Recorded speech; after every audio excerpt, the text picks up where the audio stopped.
It's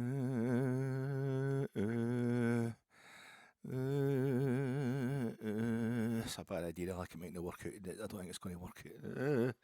It's not going to work out.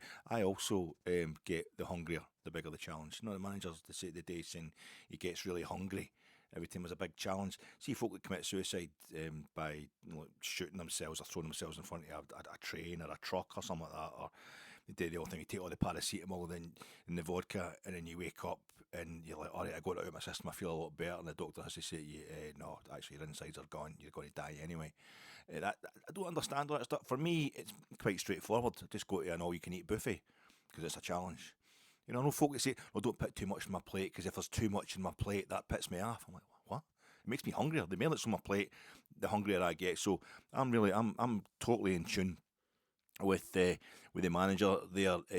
I'm banned for all you can eat buffets because I will not stop until I've cleared the whole place out, and I'm getting my stomach pumped, you know. But it's not for actual chicken wings and the trifle, and see you get the squishy cream out of the machine. That is what more of that. And you start putting it on top of the bolognese, and all that as well. That's getting a bit much. Folk are like, what is he up to? But it's a challenge, and I will rise to a challenge. The same as the manager. I should have waited. Just the top of the snagging list for the last podcast when I did the post-match reaction pod outside Ibrox on Sunday after we beat St Johnstone 3-1. Top of the snagging list there is the fact that I was doing quite well to keep it down to 42 minutes. I thought you needed a break from these long, overblown pods that I do, so I'll do a quick one. The team kind of did the talking for us, at least in the first half hour of the game, so I can just shut up for a while. But I should have kept 42 minutes. I could have talked quite easily for another 13 minutes, and then I could have binned it. I could have dropped the mic at 55 minutes. I could have walked away. I could have stormed out. I could have protested. I could have left at 55 minutes. That'd have been quite good. 55, obviously, we won 55 titles. I hadn't read the literature properly for the Union Bears. I saw it online, and I saw the leaflet. I thought, they're not happy. They're letting the club know officially. The Union Bears is a kind of organised section of the support, like the Rangers Supporters Association, are letting the club know that they're not happy with the way things are going. That's fine. Absolutely fine. I hadn't read on. I hadn't realised it was going to be an organised protest and they were going to leave in the 55th minute. And so when I was like, what? Because we just conceded that goal for the corner. I thought that's an overreaction. It is annoying. Our absolute incompetence at set pieces this season is totally infuriating. But to see all the young boys walking out at the one time, I didn't realise what was going on. But I slowly put it, and folk were booing straight away. So it's like, oh, they know what they're doing. It's obviously an organised thing. The folk behind me are booing with a knowledge. They were ready to boo. This one, I was just like, what's happening here, But I worked it on. It's the 55th minute. It'll be because you stopped. 55 was fine, but then you took your eye off the ball, and that's the various banners obviously going up during the game. I'm thinking just as well we hadn't won 75 titles, or 80 titles, because we just thought it was just the Subway Loyal. We thought it just folk in Hame, when they had the same. How you doing, folks? This is your Fatek Aberdeen at Ibrox Cup winners. Club drinks are free, but they should be anyway because it's so hard to pronounce. All we need's an apostrophe at the end of the first. Winners, because that's a possessive plural, because it's referring to all the domestic cup winners in the various countries all over. Yeah, and they go into a European tournament that Rangers won in 1972. But have you noticed we're playing in the next two midweeks? The two clubs that have only won one Cup Winners' Cup, both managed by Sir Alex Ferguson when they won them. That's Aberdeen tomorrow night, and then it's going to be Manchester United next. That's why did I start this? So fast. The Cup Winners Club is free, but we've also played Dynamo Kiev, and they've won it twice. We played them this season in Europe, and we've also played Spurs, who won it in 1963, and we're playing Man United next week, and we could, if we get through to the next round, I can't hold the tune anyway, folk won't realise the tune of this club dropping. We could get Anderlecht. I've won it. I've got a better record. The only team in the Cup Winners' Cup, the history of the Cup Winners' Cup with a better record than Anderlecht is Barcelona. Because Anderlecht won it twice and they lost another 2 finals. They're the only team to reach 3 straight Cup Winners' Cup finals, but of course they had to lose the middle one because no teams retained the Cup Winners' Cup. It's quite a mouthful, the Cup Winners, but we're in that club of Cup Winners. The French call it, the Italians call it the Coppa delle Coppe, and the Germans call it Europa Poco Cigar, but the French call it the Coupe des Vainqueurs de Coupe, and we're certainly playing a bunch of vainqueurs who won the Cup Winners' Cup, that red Cup Winners' Cup behind me on the wall. That's actually Real Mallorca, who lost the last final. Their fans all carried that little cut out, so don't think because it's red and white that I'm got something up celebrating Aberdeen's Cup Winners' Cup win, although I'm quite proud of the fact that I saw the Gothenburg 11 in the Scottish Cup final that was on that Alec Ferguson documentary, second one I went to, and it was like 10 days after they'd won the Cup Winners' Cup, Scotland's last European trophy winners, and that team, the Gothenburg 11 of Aberdeen, only played 2 games together, and second one was the Scottish Cup final, which they beat Rangers. I was there. I'm in the background singing away when Alec Ferguson's ranting to the camera about how Miller McLeish won the cup for Aberdeen and the rest of the team was crap. I wish at least I started singing this. This is pathetic. It's just folk are switching off. And their ones and their twos. Preview, but no, it's the Cup Winners' Club, Cup Winners' Cup. Have we ever played so many teams or clubs in Europe in one season who've won the Cup Winners' Cup? I'm going to go through their history and see if there's any other season which we've played more teams or clubs that have won the Cup Winners' Cup. It's new extended format of European football is letting us play so many teams that have won the Cup Winners' Cup because we've won it as well. It feels like a wee club, but Lazio, they're top of the Europa League group, so we could play them in the last 16 of this season's Europa League, and it's quite appropriate because the only time I've seen Lazio before was at the last ever Cup Winners' Cup final at Villa Park. It was on the 19th of May 1999, and they won it in their away kit, so they did. But on the park, before that game, that night, they had UEFA brought out a representative of all the teams that had won the Cup Winners' Cup before, and on the park was John Gregg and Gerdie Muller, and one's like the greatest ever Ranger, and the other one's my greatest ever statistical hero, and I've never seen Gerd Muller died now. He's dead, he's been dead for a few years, but that's the only time I saw him. I saw him on the Olympic Stadium in the Allianz Arena in Munich before the opening ceremony, during the opening ceremony 2006. Well, I let it go. We're playing a team in the Cup. We're playing a lot of teams that have won the Cup Winners' Cup this season.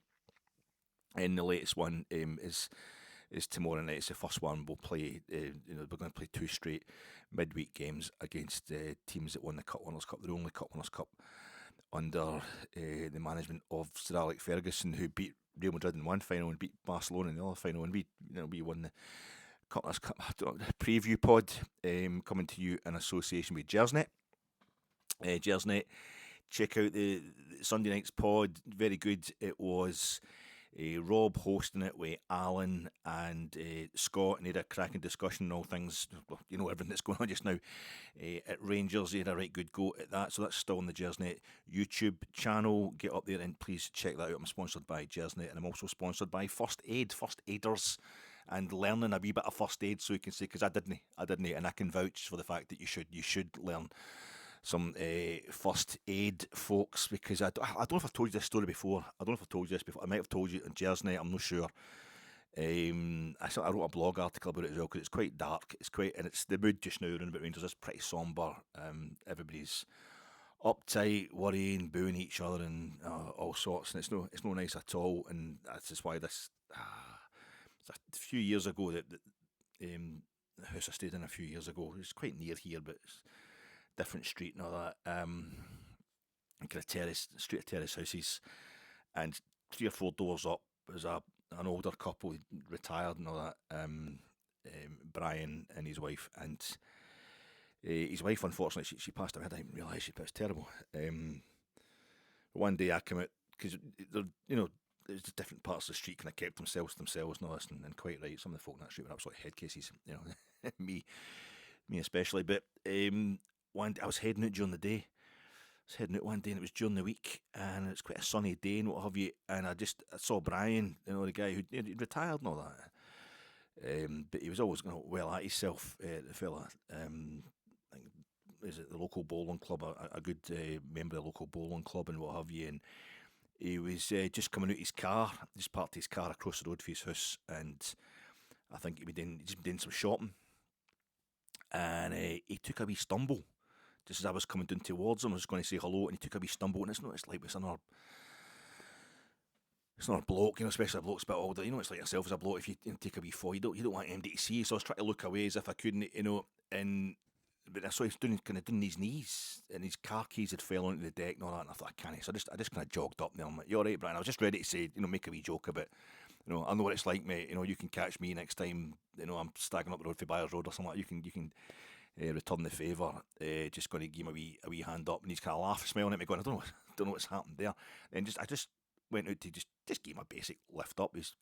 But then he just went completely. He totally went. He went grey, chalk white, and I had to get both arms. I had to get underneath both his arms just to hold him up there. He just managed to. He was nearly standing up there. He just went. His eyes shut, and the colour went for him. And I thought, he's dying. He's gone. I'm right. This is without a word of lie. This happened. And so I kind of caught on to him, and I just kind of sat him down, basically resting against his motor. And just at that, luckily, a neighbour who kind of knew what she was doing, she, nice woman, really nice lady, she come down, and she knows Brian. She's lived in that street a lot longer than me, but knows his daughter, grown up daughter with kids of her own, and I'd seen the grandkids visiting, seen them run up and down the street and that.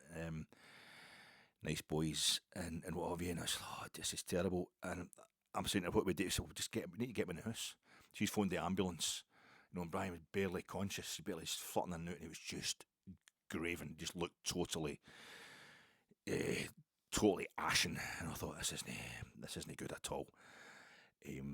So I managed to kind of get a hold of him. Well, the ambulance was, she phoned the ambulance and it was on its way. And so she says, "Do you mind if I take your keys, Brian?" And he couldn't even respond. So I'm like, she opened the door and we took him into his house. And the thing was, his house was the same. It's a terrace, and it's the exact same layout, same building that we've got. I've got our house was exactly the same, but my wife and I are still doing the kind of superannuated students thing with movie posters up in the living room wall and stuff like that. But it was a proper home. It was just like the contrast was so kind of stark because it was the exact same building, exact same layout, but his was just beautiful carpet, super cosy, all the spotless pictures of the Granwains and that up in the wall. It just instantly hit you. This was a proper family home, and I thought I'd just get your daughter along. I hope she arrives soon, and I hope the ambulance got to get it here quick. Got him onto the sofa. I'm thinking, guys, just good to get a few supplies, a few messages, and this is it. This is what's going to happen to us. This is what's going to happen to us as blokes. You're just going to go, when you're coming back from the shops or something like that. And the ambulance came, and they're like, but he's like, and he's just kind of muttering to, and he's kind of, I could see his eye flickering towards me. I'm standing in the living room, just not knowing what's happening. And I think he's kind of beckoning towards me. Not even with his hands, he couldn't move. It was just with his, and I'm like, "You all right, but and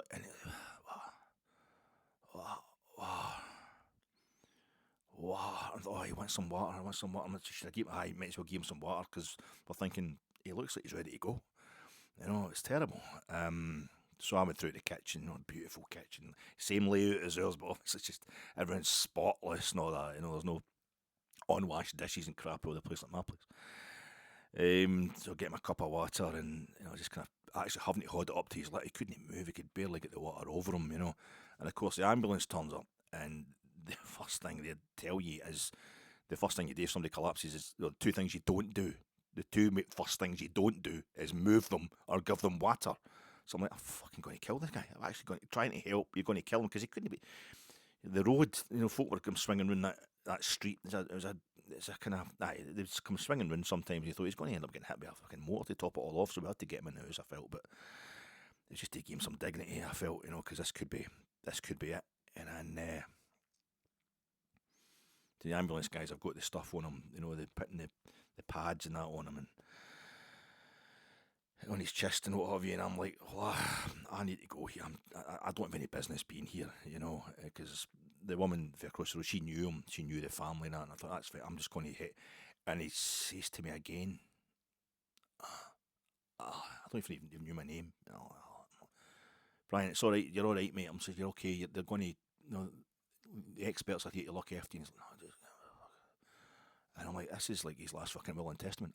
He's wanting to tell. It's obviously just man to man stuff. He needs me to just, grow up here and be the man that he's going to tell whatever he needs to tell on his way out. His last words, his final words. And I thought, it's not going to be, kiss me hardy or bugger Bogner and all like that, but it's going to be more than I can handle, really, having to hear this. It's quite a responsibility, and it should be your daughter, it should be your grandmother, it should be somebody else that's hearing this, and I just leaned in, and he's like, and he wanted me to what on the ambulance. No, don't give me. And then I'm like, all right, aye, fine.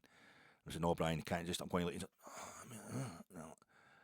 Listen, but and he could see he just locked eyes on me. The first time he'd really opened his eyes, and it was like the remaining energy he had left in his life was going into opening his eyes and giving me this stare that was just saying, hear me, hear what I have to say.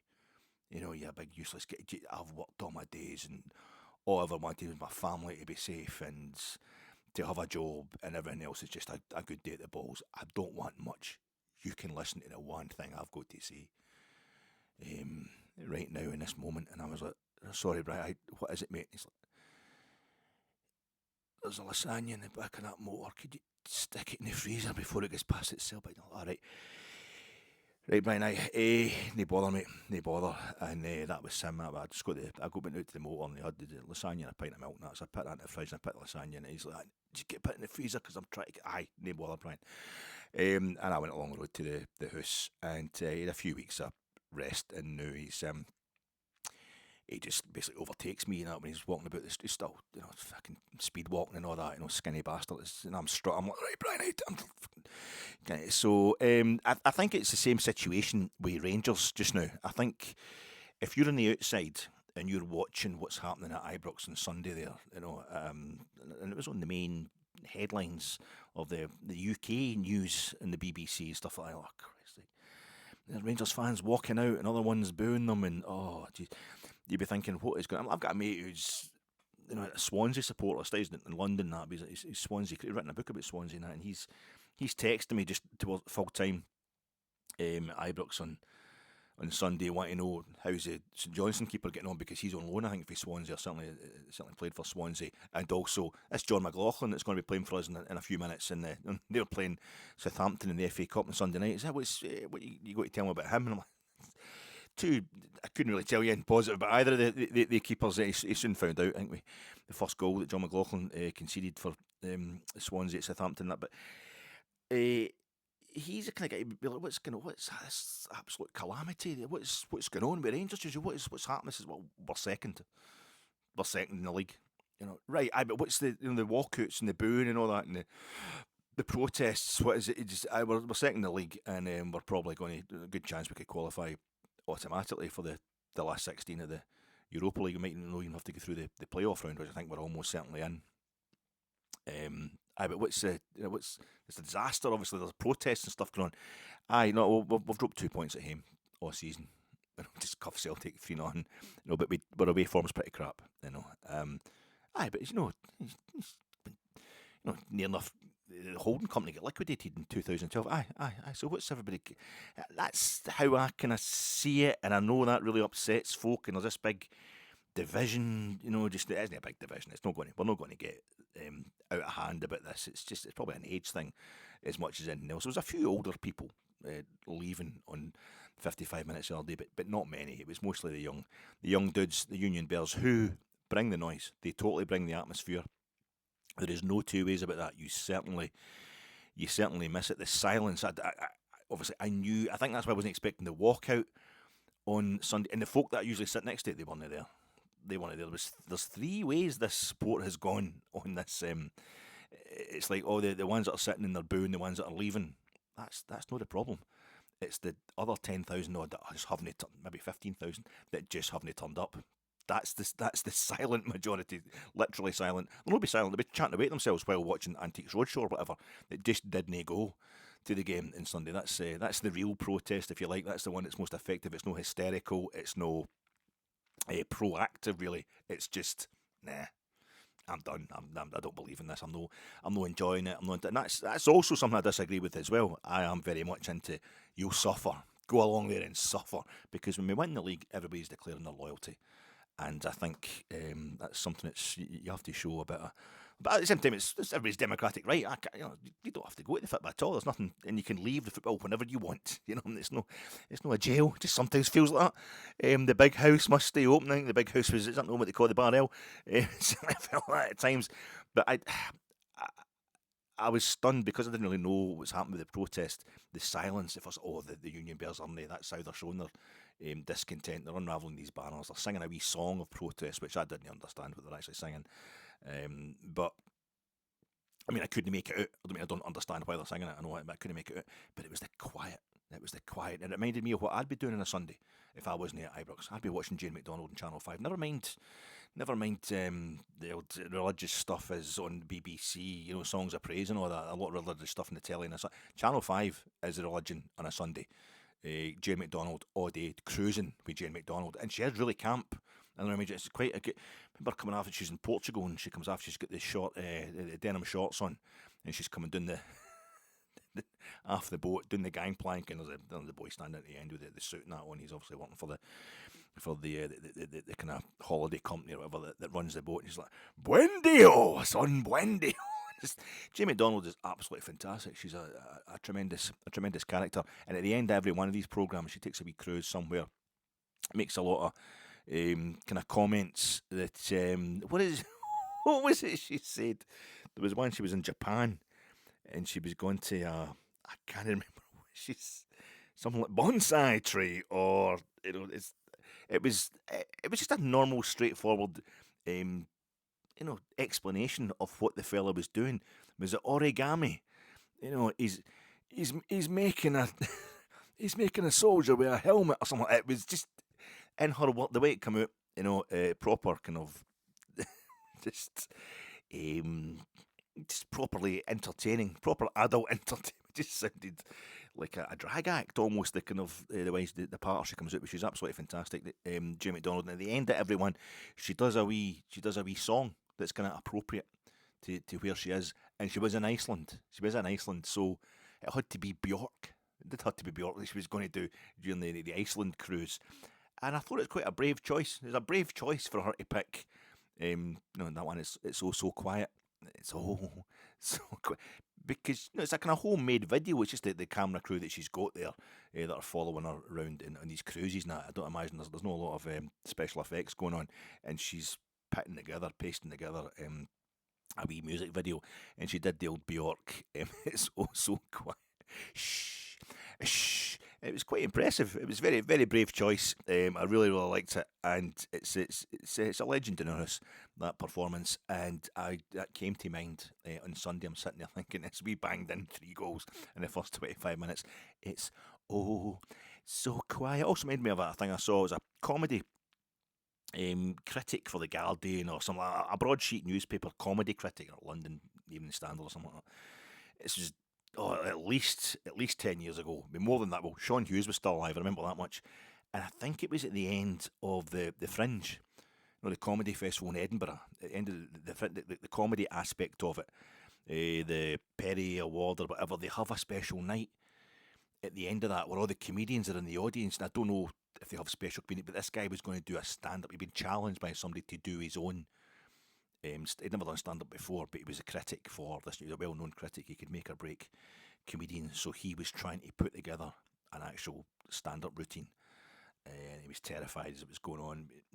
And then he was going to just do it one performance at the last night at the stands. Not the stand, it's something, I can't remember, it was the Usher Hall or something. It was a massive venue, but it was full of all the comedians who'd been doing their stuff all, through the Edinburgh Festival, through the Fringe Festival, and they were all getting bevied out their skulls because they were finished.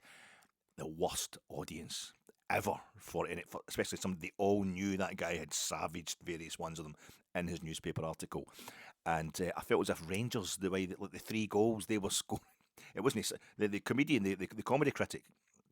It was Dane's on stand-up set. He was getting destroyed. He was getting heckled beyond all belief. But I felt in a football context, when you're banging in 3 goals to relative silence, it had the same kind of devastating effect. It was just, nope, no having it, no songs or anything. And eventually, as I said, the Bears, but I think it was 3-0 before the older Bears decided to, "Now, shall we sing a song for you," and get the singing going. It was very weird. We don't need Graham Souness. We need Jonathan Van Ness.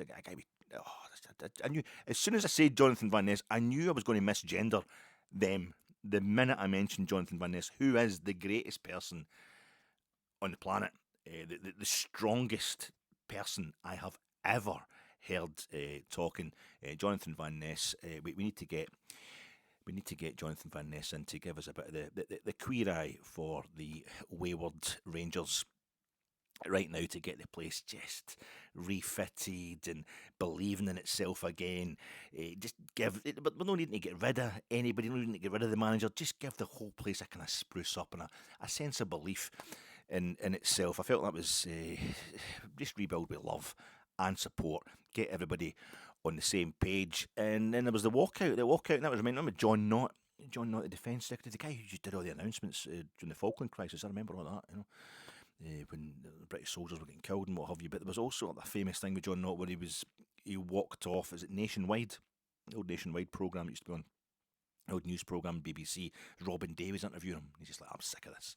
And he gets pulls off the microphone and away he goes, And there was also the Bee Gees. Remember the Bee Gees walking off the Clive Anderson show? And just, you're full of shit, mate. No, it's this garbage. We're out of here. And he's like, come on, what? You've been slagging him rotten, as Clive Anderson is wanting to do, just part of his show. But I felt as if we were more like, in Sunday it was more like the Sex Pistols on the Bill Grundy show, the famous Sex Pistols. It's just, nobody's walking away. Nobody's. I mean, they had the young boys, obviously the Union Bells. They're walking out, and just because they all tried to leave at the same time, it took ages. But it just turned into sitting there, "You dirty old man, what a fucker," all that kind of stuff. It's just abusing. That's how Rangers supporters. We don't leave the stadium like that. We just sit trapped in the misery with the management team. We just shout abuse at them, and they want us to shout abuse at them. They don't want us to leave. And I thought it's just like Bill Grundy, the famous Sex Pistols. He's making dirty comments to like a 14-year-old Susie Sue and the Bromley contingent and all that, and the Pistols are sitting there just go, "What a fucker, what a fucker." It's just kind of miserable but fun at the same time. Everybody booing and shouting at each other and giving each other the Vickies and stuff like that. You got to get it. You got to get it out your system. But I think that, as I say, the biggest comments of all on Sunday were the seats which remained empty for the entire game. The season ticket holders who didn't turn up. This is the first of, I think, two straight league games tomorrow night against Aberdeen. The first of 2 straight league games in which a loss would be a disaster. So winning them is no more than a kind of stabilisation of second place. Nothing to be gained really. That's going to, a lot to be lost, but nothing to be gained in terms of the manager increasing his popularity with the naysayers at Ibrox. My name's Alec Anderson. Cash rules everything around me. Cream, get the money. Dollar bill. Yo, make it rain. Make it rain. It's more like a kind of light drizzle. The precipitation of cash around Rangers, not very good. There's not a lot of talk. There was talk from Patrick Stewart on Saturday about 1 or 2 players being brought in, and knowing that centre half is an emergency. There's an emergency situation going on there. We need to bring in a centre half. It's not going to. I'm not going to talk about signings because there is nothing happening. Nothing. The rumour that we're going to get Ryan Porteous. I mean, that's just a lot of rubbish. Ryan Porteous. It was so anti-Rangers, so pantomime. Look at me, I hate Rangers. Selling that as a cheap way of getting on board with his own support at Easter Road, that I thought it was inevitable that he was going to come to us. Remember Maurice Johnson blessing himself when he gets sent off in the 1986-87 League Cup final. Just like, "Oh, I'm so Catholic. It's almost like I'm so Catholic and you just don't sign Catholics." Oh, guess what's going to happen further down the line? I thought it was going to Ryan Porteous, but he's an absolute just negligent, just criminally negligent. And facing criminal charges, I think, wasn't he, at one point, for stuff he was doing away from the game, the way he was throwing himself into tackles. He would never get away with that at Rangers. That's It's just the way it works with us. He was going in 2-footed all the time. Every tackle he had against us when playing for Hibs. I mean, we shouldn't want him. I actually like the idea of us buying him just to bench him or making him a total ranger. But I think he played really well a few times for Scotland, and I don't know if it was his debut, but the game against the Ukraine and Poland in the Nations League, which got us promoted, the draw over there, he was really, really good. But what he did against Germany in our first game of the Euros during the summer was just, I'm done with that. It was disgusting. It's just self-indulgent, careless, and I don't know if he was ever going to grow up. That was only 7 months ago. So no, we don't need that. We don't need that at Ibrox, and I think it was just an easy link for the press to make. Not going to happen. We need somebody.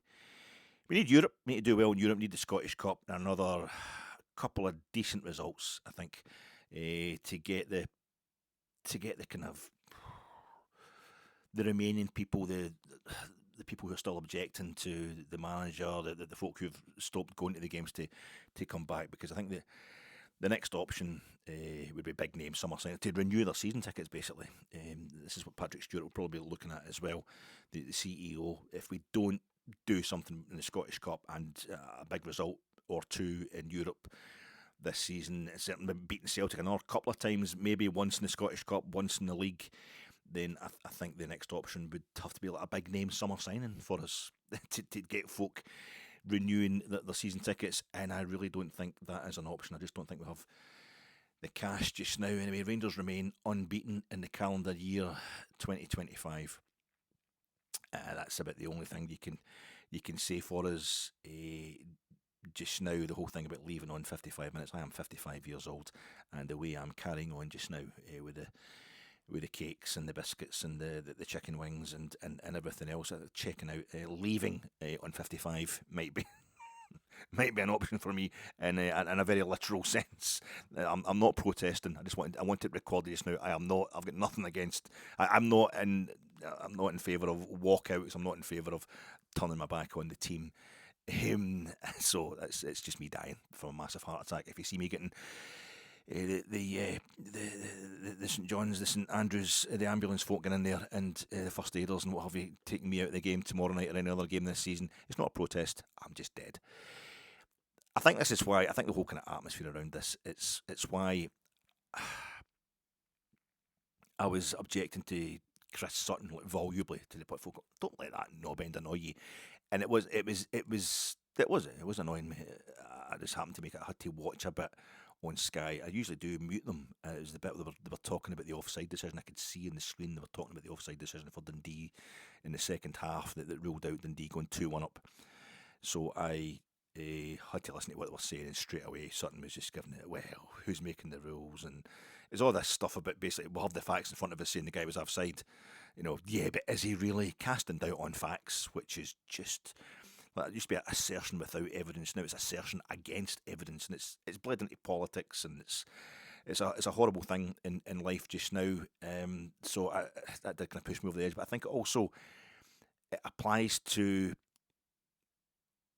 the setup just now, the environment for fans. Fan media, guilty. Totally guilty of adding to even my own tiny wee insignificant way when it comes to fan media. Folk just talking about nothing but their own club from their own point of view, and it's usually a fairly partisan point of view. I think it might actually create a scenario where there is no neutral space. There never was. There never was a neutral space for Scottish football fans. You're watching sports and you're thinking Archie McPherson is obviously a Rangers supporter. Archie McPherson, obviously a total Celtic supporter for that commentary. But it was somebody trying to be as neutral as they could possibly be, and all the head case stuff, all the kind of I hate, I'm upset. Football's there it's a social pressure valve. It's there to let people vent, and that's why some of the stuff you see at the football, even when everything's going great for Rangers, has got nothing to do with what's happening in reality. I'll tell the story about the game I was at. We were playing Dunfermline. I remember it was Dunfermline. It was Jerry Britton was going through on goals for Dunfermline, and Andy Gorham came out, and I think he had to have 2 goals. Gorham, he didn't catch the ball right the first time at Britton's feet. He was favourite to get there, and he got it the second time. And there was a guy sitting, I always remember he's Wayne, a wee toddler, the wee boy, had him sitting in his lap, and he's shouting, You're a fucking coward, Gorham. That's your problem, Gorham. You're just a fucking coward. And I'm like, and the guys are, nobody's disagreeing with the guy. He was a banger, and he was a big fella, and he looked like he basically was asking for somebody to tell him he was wrong so he could fight them or assault them, basically kill them. It looked like nobody was saying anything, but he just thought, in what world? If there's one thing you could say about Andy Gorham, he doesn't like a challenge. He doesn't like going out for a physical challenge. Andy Gorham used to go out of his way he would be giving away 10 penalties a game just now. With VAR. Remember Rudy Voller, a guy who played the World Cup final and stuff in Serie A, hard as nails. And there's Andy Gorham just collecting the ball against Marseille and then running over the park so he could get a shoulder charge into Rudy Voller just to let him know, not to mess around in his box and that kind of thing. He was, if anything, he was not enough of a coward, Andy Gorham. He was just up for it. He consumed absolutely everything, loved every challenge, especially a physical challenge. Getting John Hughes, Yogi Hughes, one of the toughest guys in Scottish football, getting him by the throat into the back of the net during an Old Firm game and all that, and then Yogi wasn't messing. He's like, all right, fair enough, I'm away. The one thing, but people just, there's this thing in football where people will just look for a fight, look for a reason to get some sort of aggression or emotion out of their system that's not related a lot of times to what's happening on the park. Referees get it worse than anybody. It's a kind of safe space almost for fans. They can slag a referee, they can get out of their system at a referee, and nobody in the ground is going to stick up for the referee. So there is all that going on. But I think when you get, there is no neutral space there, and that's why you've got Boyd and Sutton on for all these Old Firm games that are covered by Sky, because they can be as partisan as fan media, which is the way coverage is going, and mainstream media is fighting. In fact, not like the Rangers Review is just the Herald, basically, and they've got their Celtic one as well, the Herald. It's just, they realise this is the way to go ahead. But it then means there isn't anybody, because we've got, Follow and Jersnet and Rangers Rabo, all these kind of places. There's so many. I mean, that's why when I'm doing my post-match reaction pods, that's why sometimes it takes so long to upload, because I can't get space. I can't get space outside for all the folk doing post-match reaction pods for the Rangers podcasts. There's a crowd of 45,000, but there's 56,000 Rangers podcasters standing outside doing a post-match reaction pod. But we're all just coming at it from a Rangers point of view. So I think you end up, if there's no kind of neutral space to go into and tell somebody they're wrong, like there's no common enemy, you just maybe start picking away at yourselves. All you've got is different factions of the Rangers. The environment you're in, the football environment you're in, people go into football environments, a lot of people, just to emote, just to get stuff out their system, just to use football as a channel for things. And if it's all Rangers, you then get situations where I'll say, I think we should suck it and see with Philip Clement. I think we should just, the season's gone. I thought it was a rebuild season anyway, so I wasn't wanting to win the league. We keep talking about if we change the old Albert Einstein thing about it's the definition of insanity if you keep doing the same thing over and over again and expecting success. So we haven't kept a manager for a whole season since the last time we won the league. Steven Gerrard was there for the whole season.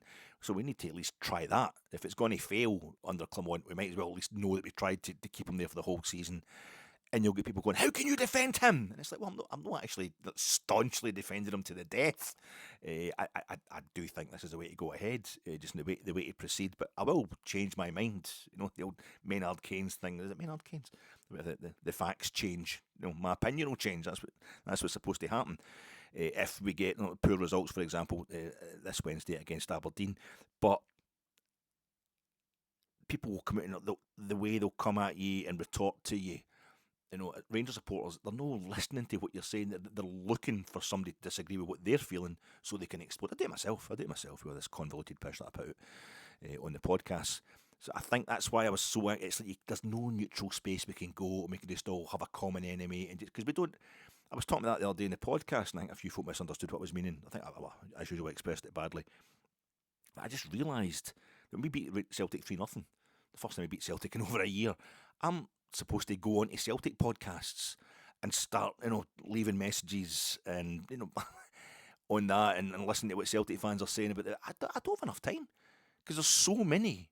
I'm talking about how I don't do that, and primarily it's because, I don't want to go somewhere where I'm going to hear something that's bound to upset me, or bound to trigger me, and then it just becomes a pointless back and forth with Celtic fans who, I shouldn't be there anyway, so I'm at a disadvantage straight away, morally. But I don't mean that Celtic fans shouldn't be on here, because they're, coming on and saying they just want to listen, to me talking about the football and what have you. That's absolutely fine. But I think it's also because there's so many Rangers podcasts for free. By the time I've listened to all them, it's the next Rangers game is here. I don't have time to listen to the podcasts of any other club. So rival supporters will be the same. So you get this thing where we're all in our own echo chambers, which is maybe great because you don't have to listen. You don't have to get pissed off listening to Celtic fans or whatever. Listen to reports on how great Celtic are, etc., etc. But it means that that energy that has been there traditionally, that's instinctively in you to lash out about football, you're going to start taking it out on your own fans. I don't want this thing where the fans walking out, the Union Bears walking out, and folk booing them and all that. I don't want that getting exacerbated and going any further. It's happened. There's been things like that have happened before. Different people have always got different points of view and a support, and it's good to chat and all that. But we shouldn't really be having a pop at each other. So we've got Aberdeen tomorrow night, or tonight, depending on when you listen to this pod. Aberdeen, they're fourth. They're 9 points behind us. It's Dundee United, of course, are third. I think they're 7 points behind us now. We've got a game in hand on them. It's really weird that we played Aberdeen, of course, on the 30th of October up at Pittodrie. They beat us 2-1. I think we controlled the first 25 minutes or something of the second half. Generally a poor performance, but Aberdeen, that was them right in the middle of this sensational opening to the season they had under Jimmy Tellin. Their Swedish manager, is he Swedish, the fella? He's certainly some sort of Scandinavian. I think he is Swedish because he nearly won the league, the Allsvenskan, with Elfsborg, I think it was. I think Malmo pipped them to the title year before last, just on the last day of the season, or just on goal difference anyway. And it looked like he was going to work a miracle at Aberdeen as well for a short while. Their first 11 games this season, Aberdeen, we got them just at the end of this run. They were unbeaten. In fact, they only dropped points in one game, and that was at Parkhead, where they drew, which in itself is, I think, is the only time Celtic haven't won at home this season. So domestically, so that was a cracker for them as well. This 11 games, and then the next 11 games, which ended on Sunday, Aberdeen having won one of them, and they've lost. They've drawn 4 of them, and lost the other 7. Just their form fell off a cliff. And I'm worried that this is the start of their next 11 games in that case. And there's nothing like a wee last-minute penalty save in the last of your 22nd game, as they had against Hearts at Pittodrie on Sunday, where we're playing St Johnstone there. Keepers saving a penalty, touching it onto the post in the 3rd minute of injury time against Hearts at Pittodrie to keep it 0-0, and that's a bit of a result for Aberdeen these days in this second spell under Jimmy Tellin. But they're falling away, and I use them as an example. It's like we've kind of passed them in an elevator, one of the big Hong Kong buildings or something like that, when you're the glass elevators, and it's like they were just away. We couldn't, we're totally leaning out going, there, way up there, as we were going down the way at the beginning of the season. Now it's went the other way around. They're plummeting right down, and we're heading back up. I was trying to make this. I feel as if that's part of what we should remember about Philip Clement. This is a rebuild. We have no money. We get rid of so many players in the summer, players that we all wanted rid of. And I think we also need to remember, see this stuff about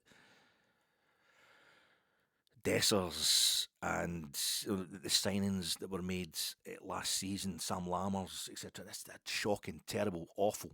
We wanted Michael Beale to have that, or the summer before last. We wanted Michael Beale to have that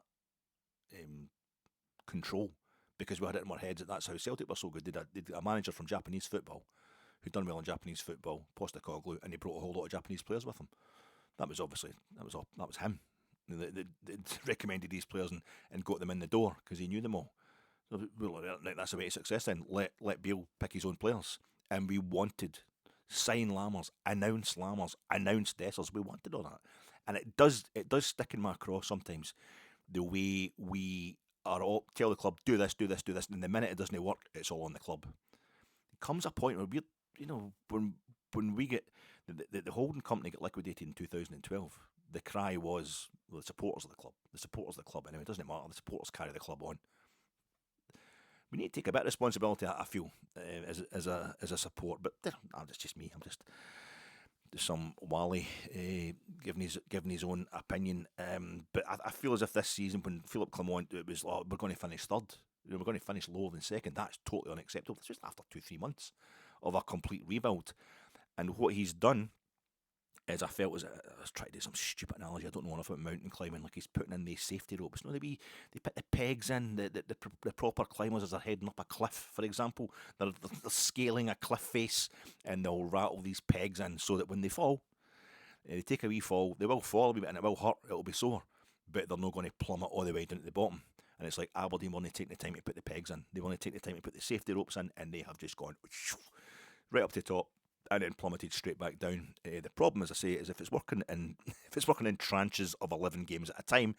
This is their 23rd, both their 23rd league game for both clubs tomorrow night in this season. So we need to be on our toes. But just like the thing, we know how much Aberdeen love to raise their game against Rangers, and maybe it's just us. We've been the missing ingredient for them. They've been waiting for us.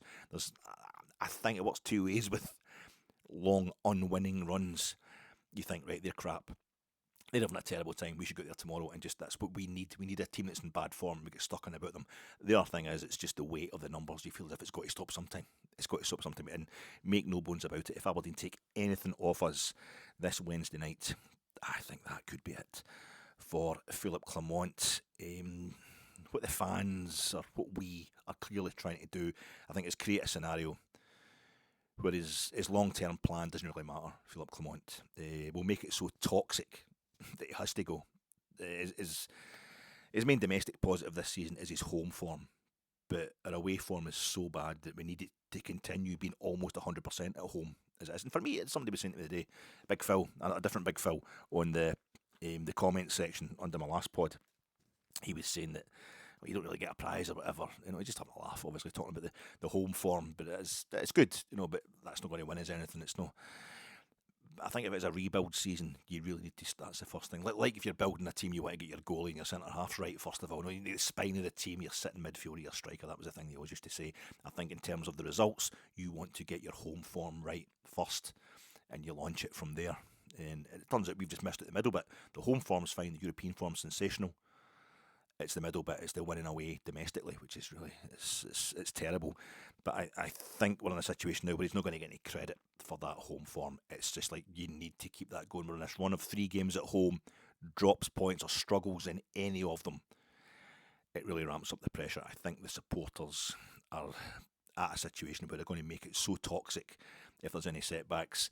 And how horrible a coincidence would it be if Aberdeen at Ibrox does for the Rangers manager for the second straight season. It was a 3-1 defeat by Aberdeen at Ibrox that did for Michael Beale confirmed it was all over for him, and it was. And it's controversial for me to say this. I'm not trying to be controversial for the sake of it. I'd rather be stupid and silly, as you might have noticed, than controversial. But I feel, and I can hear people going, "What? Have you been watching this?" I still feel we haven't had that performance yet that convinces me Clement has totally lost it and is definitely the wrong man for the job. Definitely saw it with Michael Beale. We saw the game against Celtic where Celtic were there for the taking. They were under real pressure, and he just overthought it. And we've seen with Michael Beale what he did at QPR. He'd done a Jimmy Thellen at Aberdeen at QPR. Michael Beale, great start, fantastic, and then just the form fell off a cliff. But he negotiated in a really kind of shitty way in many ways a move to Rangers after that. He just basically sat like the ghost at the feast behind Giovanni Van Bronckhorst, waiting for him to slip so he could go in and take over from him.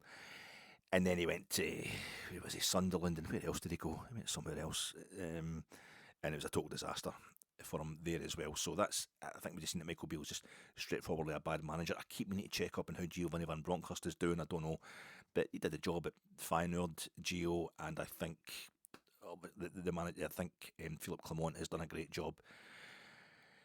In Belgian football, certainly not a terrible job. At Monaco, that's quite a level to be managing at. So I'm not really, I don't think anything really has confirmed for me that he's not the man for the job. I've not seen that performance. Gio with the loss at McDermott and then the draw at St Mirren, it was just, you could see it just wasn't working at all. I'm still not 100% sure it was the right decision, but it certainly wasn't a decision I could object to at the time when we got rid of Gio.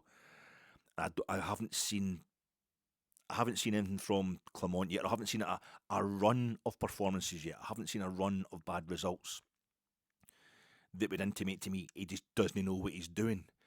Right, we lost at St Mirren. That can happen, particularly when you rest players and all that. But the reasons for resting players are really apparent to me. Trying to rotate his squad, and the games against Dundee and Hibs and all that, cumulatively, it's not good enough. but you can see individual moments within those games where we could have won the games, and it could have. You can see the individual moments where. Now I know. Sunday it wasn't good enough, perhaps, to beat the performance on Sunday. Wasn't good enough, perhaps, to beat anybody other than St Johnstone, who are cut adrift at the bottom of the table, having a terrible season. And Neil McCann certainly did a number on Clermont's tactics on sports scene in Sunday night. And I love Neil McCann. I love him. Scored, I'd say, my favourite domestic goal of all time. Certainly my favourite league goal of all time. And the 2nd of May, 1999. He scored 2 that day, of course. The second one wins it. But I think even then, Neil McCann, I love Neil McCann. He's such a lovely guy. He's so up for it. He's so enthusiastic. He's really well spoken.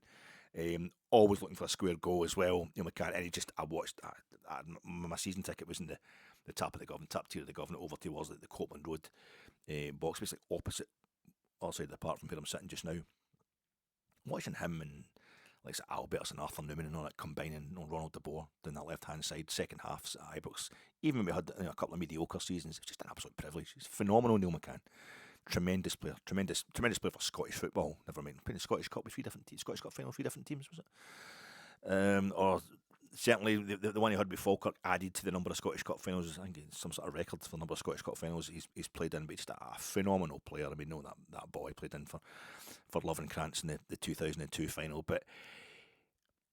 And when he does his tactics talk, sometimes during when he's co-commentator, you feel that you should have a notepad on you. You get like, actually just pause that because I need to take down what you say, and it all works out. I mean, his part is fantastic. The tactical analysis is heavy duty from Neil McCann, a man who's had a taste of management and clearly needs to be getting back into it because I think he's got too much energy just for being too much football love, too much football knowledge for just being a TV analyst. But I still don't think what Neil McCann's doing is any more than what the rest of us are doing. I don't. It's basically for me, and everything he said made sense. But it's basically the same as when I'm saying, we kind of defend set pieces. We kind of take set pieces. We kind of get anything from our own set pieces this season. I don't think there's any way Philip Clement is sitting there saying nothing and doing nothing in training about the set pieces. I think there will be reasons. I think all this is just. It's a kind of diagnosis without any real understanding of the root of the problem. It's all about basic kind of whys rather than hows, or hows rather than whys. It's like me just the reason we didn't win any of our last 4 away domestic games is because we didn't score more goals than the opposition. It's like, yeah, that's obvious, but.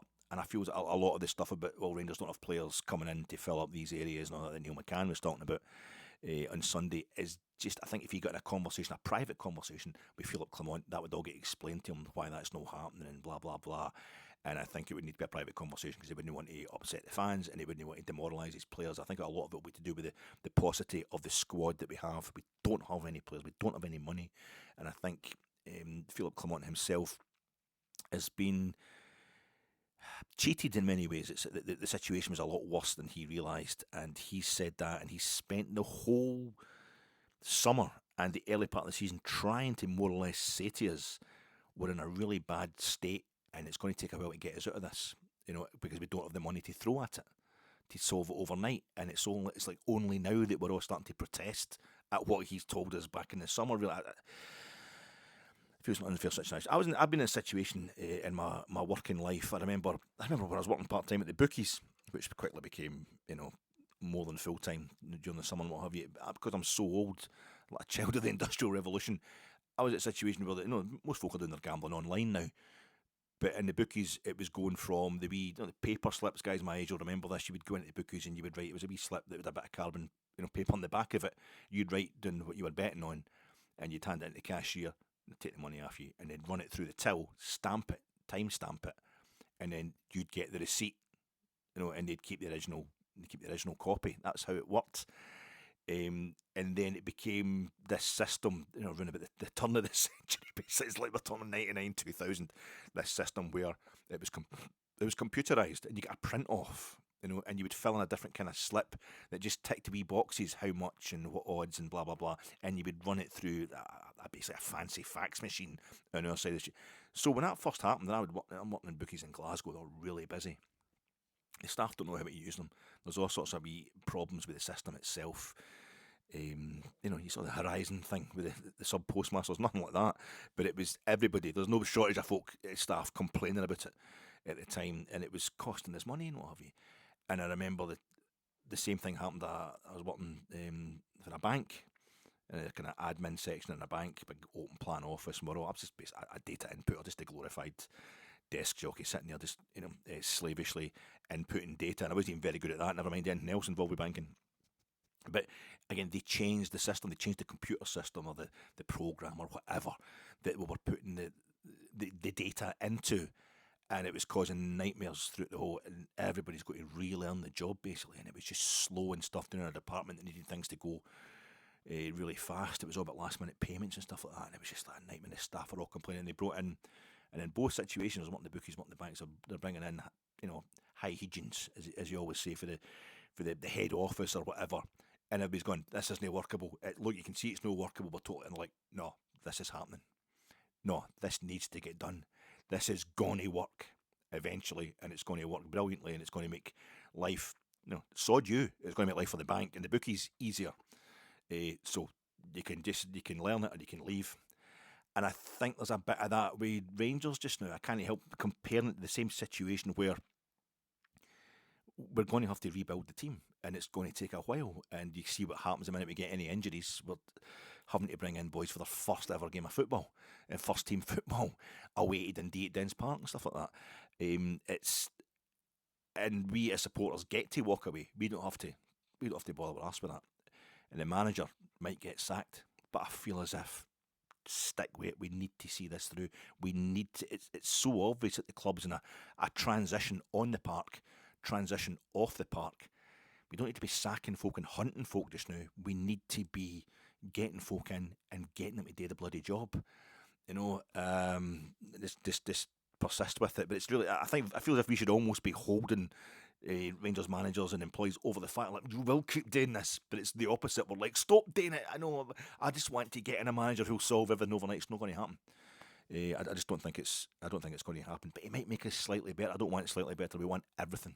And that's another thing. Let's not forget that we want everything. And at Rangers, it's always what we're not doing that dominates. It's good in many ways. That's what keeps us a big club. And I think that's what a lot of this is about. It's about a sense of identity. We're just reminding ourselves. We're letting the world know. See this, being 15 points behind. It's not about being second. It's about being 15 points, probably 18 points by the time I finish this video there at Dens Park tonight. That's just not good enough. That's not good enough for us. I think we're giving ourselves a big reminder that we are big. We should be doing better than this. But it changes very easily. But I have been on the other side of this, where I've been in the stands during 9 in a row, and I was going through it's because of when I was born. I'm not trying to make out, I'm some hard case or anything like that, some super staunch or anything like that. I don't go to away games. I'm only going to Ibrox and Hampden. But in the back in the day, when I did go home and away and all that, it was the early 80s to the mid 80s, and it was awful. We were finishing third. Finishing third was a good season. Finished fourth, finished fifth in the league, and stuff like that. When the league was even smaller, we were getting to League Cup finals and Scottish Cup finals, and winning the occasional one. That was fine. But generally, there was like 3 or 4 teams ahead of us in the league in those days. And Europe was just non-existent. It was just nothing. It was over in a heartbeat. And there was one season we didn't even qualify, and we get pumped in the Anglo-Scottish Cup by Chesterfield. It was bad. And this was all like a few years after we'd won the Cup Winners' Cup. So there's enough of that to carry on. We had a good season under John Gregg, and the last time we won the European Cup in that period, we got to the quarterfinals and beat Juventus and beat PSV Eindhoven. It was a good wee run in those days. But Europe, it was off, and it's now. I remember when we won the treble in 2003. Celtic got to the final in Seville, and it was the Celtic fans were in no doubt getting to a European final. That was far. Winning the treble was boring. That's domestic stuff. That's boring. Now 2008, we got to a European final. It was in Manchester. And we won 2 of the trophies. We won two domestic trophies, 2 cups, and we lost the league in the last day of the season. But we were losers. It was a joke. They'd won the league. That was the main thing, And I'm only saying this, but that's fans. That's a fan's duty. It's a good laugh. That's part of the fun of the fair, when you deride your opponent's achievements. and you back up your own. But I feel we don't do enough of that. I feel at Rangers we don't do enough of that. We're too. Nobody get told that we're close-minded and that at Rangers. We're all kind of knee-jerk, reactionary Tories kind of thing, And I think we're actually quite almost too kind of appreciative and respectful of the achievements of other clubs. And we don't circle the wagons enough when it comes to our own achievements. I guarantee you, the minute we win the league and Celtic are doing well in Europe, it'll be all about Europe again. That'll be the thing. And I think some of the overreactions we get to some of the stuff that doesn't happen at Rangers, any kind of setbacks, must come from folk being sick of getting into that work or being online and of Celtic fans giving it, that will never change. That will never change. I was 9 in a row, and Rangers are getting into the Champions League. Celtic are getting pumped in the Cup Winners' Cup or something like that in the early rounds, and we're in the Champions League group stages. But it was like we were the laughing stock. We were the, before it was the EBTs, it was a Masonic conspiracy. It's always been that slagging has always been there. It will never go away. You're never going to get appreciation from them. But I think we should appreciate ourselves. It's other fans' jobs not to appreciate us, to be slagging us right and what have you, but we need to appreciate ourselves. And I think what we're doing in Europe these days, this last few years in Europe is utterly sensational, but we write it off so quickly. In this season, so many fans are just like, what's the point of doing anything in Europe? And I have been there. I went through that phase. I'm only mentioning, I started going to support Rangers, started going to watch us all the time. It was in this run of 9 years without winning the title. And then Souness arrives and it all changes. And suddenly there's more fans going to Ibrox. And we're heading for 9 in a row. And it was phenomenal. This was like all my dreams coming true, or the major one coming true. And I started hearing these voices, well, what's the point of winning the league if we don't do anything in Europe? And it became that winning the league was holding us back from doing something in Europe. And I now think it's got to the point we're doing so well in Europe, that's holding us back. What's the point of that if we can't beat St Mirren not Love Street, show my age there, but beating St Mirren, is it Greenfield Street, whatever, Green Street's West Ham, it's that film. I think what we do in Europe, it means so much more. It's of a scale, and we have to win the league to get into the Champions League. We have to do well domestically to constantly get into Europe. But I think to write it off, how well we're doing in Europe only shows how badly we're doing away from home domestically. No, what we're doing in Europe is what we do in Europe. It's phenomenal.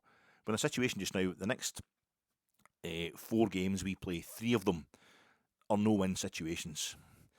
The next 2 league games we've got tonight or tomorrow night, depending when you're watching this, against Aberdeen, and then the other half of the new firm, Dundee United at Tannadice. Any slip up there and that's it. I would imagine that it's just going to get so toxic that the manager will almost have to go. And particularly the game at Tannadice, where it's not just about he has to come up with an away win domestically. I think this is why he was throwing everybody onto the park. Ross McCausland coming on at fullback at Dens Park because he knew then he needed to get that away win to take that pressure off the team, take that pressure off himself. Next trip is just a few yards down the road at Tannadice. Next domestic away game he's going to have to go to Dundee United, who are the other form team in the country just now, and beat them. We have to win in their place. Not just a draw. I can't see it working at all. I can't see that being enough to appease the support. It needs to be that domestic away win, and it's going to be the second hardest venue technically we could go to this season in Scotland. In between times we've got Fraserburgh, which should be so easy we could put the reserve team out and blah blah blah, but you never know how this is going to go. That could be a major embarrassment. And then we've got Old Trafford, which unbelievably, if we were to do anything down there, would be arguably the greatest individual result of my life as a Rangers supporter if we were to win down there. I think that's becoming less and less likely as we get more and more injuries and as Manchester United seem to be getting themselves sorted out. But you could take a pounding. I've got so used to Clement being brilliant on the road, and I've talked about it so much, I constantly use this as a way to back him. That'd be no way surprised if it completely bit me in the arse and we end up losing 5-6-7-0 down at Old Trafford. That could be the end for Clement. I don't know, but he's walking a tightrope. It's like a minefield, to mix metaphors. A tightrope over a minefield, so that if you fall off the tightrope, you fall onto a mine. It's a bad situation, this next little run of games.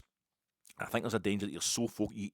There comes a point where you're so overloaded with stuff that you need to do in the future that you don't do the job you need to do right away. And it wouldn't surprise me if we're so busy thinking about Tannadice, knowing that it's the away record that's causing the fans to protest, that we forget all about Aberdeen at home tomorrow night. We take our eye off the ball. Liam Kelly today saying, we are the atmosphere, as well as being the B-side to Slade's Come Feel the Noise. It's a great line. It's an aphorism he's coined there. We are the atmosphere, talking about the players. It definitely is true. It's how the players should think, but it's not totally true. We do miss it. Ibrox misses it when the Union Bears aren't giving it big licks. At Hampden, we definitely miss it. But I think we need to get the atmosphere going tomorrow night. That Aberdeen should be that common enemy that unite the support and get us right behind the team, hopefully, to get it over the line. The manager, he's relishing the challenge. Nobody thought he was going to be a professional footballer. Nobody thought he could play for his country. He loved proving people wrong. He loves it when he's up against it, proving people wrong. Good part of the day. So now everybody thinks he can't win the SPFL Premiership. He shouldn't be Rangers manager. He's relishing that challenge. Talk about signing. He's not going to talk about any signings until they're signed. This is something he learned at every other club he's managed. So that's including like Bruges and Genk and Monaco. Teams with proper money or decent money and well established, well organised. Got the directors and all that. I think he knows how much of a state Rangers are in the boardroom, etc. How much of a state it's been recently. How he's been having to be a diplomat and all sorts of different kinds of directors. Wears so many hats this season.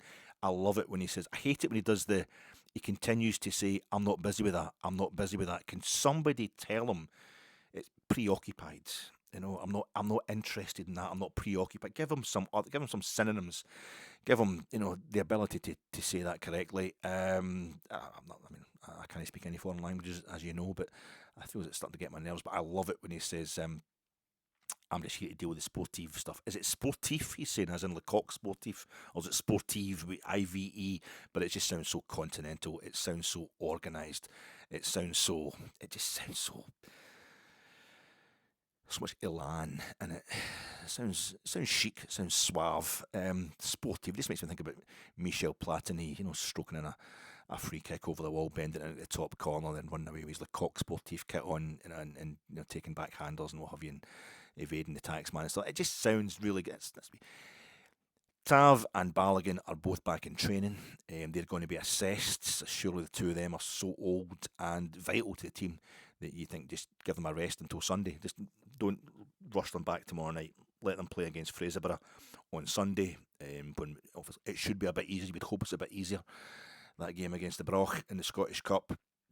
And that'll give a wee run out ahead of Manchester United at Old Trafford, and plenty of time to get themselves a few more training sessions to get them back up. But no, I don't think we can afford that. I think Old Trafford is the only game in a 2-week period where we can win-win. It's a win-win scenario for us possibly. Everywhere else, it's just on the basis of we're on the verge of a humiliation and the end for the manager. One more setback too many. So if Tav and or Leon Balogun are fit, they will be getting deep-ended tomorrow night, because Aberdeen have had a good start to this season. The team's changed, as he was saying today. The lineups for both teams have changed extensively since the meeting at Pittodrie in October, which they won by 2-1. Aberdeen. Then the following Sunday they got horsed 6-0 at Hampden by Celtic in the League Cup semi-final, which may have been at the start of the end for them, but also shows what they don't do against other teams they can do against us. Listen, they lost to Celtic at home and drew with them at Parkhead. They lost to Celtic at home by a single goal. They've done well, Aberdeen, so they have it in them this season. They've done well in certain games. They definitely have it in them, so we need to be on this. I've got another few kind of silly analogies and metaphors that I could get into, but they're really, really boring, and I've probably bored you enough with this podcast already, folks. Let's just everybody be on the same page tomorrow. I think we're going to be anyway. I don't think nobody's going to listen to me if they don't want to be, but I think there'll be a bigger crowd. I think it'll be busier. I think there'll be a bit of a bloodlust, and I hope that Sunday, a bloodlust for Aberdeen, rather than, we want a bit of lamb. We want a bit of lamb rather than, would you get in Bell, a bit of waffle? We want rid of Aberdeen. We want them battered as opposed to our own directors and our own manager. So enjoy the game tomorrow night or tonight, troops. Enjoy the game against Aberdeen Wednesday night. Here's to a Rangers victory, and I will talk to you for far too long, in another really boring podcast after that match. Thanks, folks.